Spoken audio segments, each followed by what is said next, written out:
My soul loathes my life. I will give free course to my complaint. I will speak in the bitterness of my soul. I will say to God, do not condemn me. Show me why you contend with me. Does it seem good to you that you should oppress, that you should despise the work of your hands and smile on the counsel of the wicked? Do you have eyes of flesh, or do you see as men see? Are your days that like the days of a mortal man? Are your years like the days of a mighty man? That you should seek for me in iniquity and search out my sin? Although you know that I am not wicked, and there is no one who can deliver from your hand. Your hands have made me and fashioned me, an intricate unity, yet you would destroy me. Remember, I pray that you have made me like clay, and will you turn me into dust again? Did you not pour me out like milk and curdle me like cheese? Clothe me with skin and flesh and knit me together with bones and sinews? You have granted me life and favor, and your care has preserved my spirit. And these things you have hidden in your heart. I know that this was with you. If I sin, then you mark me, and I will not acquit me of my iniquity. If I am wicked, woe to me. Even if I am righteous, I cannot lift up my head. I am full of disgrace. See my misery. If my head is exalted, you hunt me like a fierce lion, and again you show yourself awesome against me. You renew your witnesses against me and increase your indignation towards me. Changes and wars are ever with me.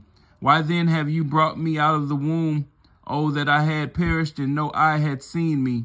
I would have been as though I had not been. I would have been carried from the womb to the grave. Are not my days few? Cease. Leave me alone, that I may take a little comfort before I go to the place from which I shall not return, to the land of darkness and to the shadow of death, a land as dark as darkness itself, as the shadow of death without any order, where even the light is like darkness. Then Zophar the Naamathite answered and said, should not the multitude of words be answered?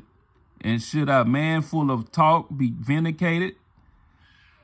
Should your empty talk make men hold their peace? And when you mock, should no one rebuke you? For you have said, my doctrine is pure, and I am clean in your eyes. But oh, that God would speak and open his lips against you, that you would show you the secrets of wisdom, for they would double your prudence. Know therefore that God exacts from you less than your iniquity deserves. Can you search out the deep things of God? Can you find out the limits of the Almighty? They are higher than the heaven. What can you do? Deeper than Sheol? What can you know? Their measure is longer than the earth and broader than the sea. If he passes by, imprisons, and gathers to judgment, then who can hinder him? For he knows deceitful men. He sees wickedness also. Will he not then consider it?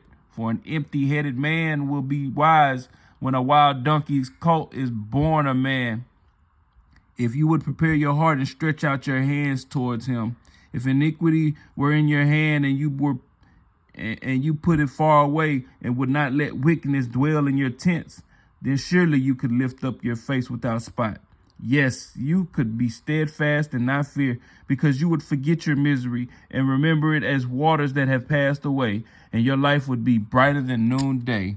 Though you were dark, you would be like the morning, and you would be secure, because there is hope. Yes, you would dig around you and take your rest in safety. You would also lie down, and no one would make you afraid. Yes, many would court your favor, but the eyes of the wicked will fail, and they shall not escape, and their hope, loss of life.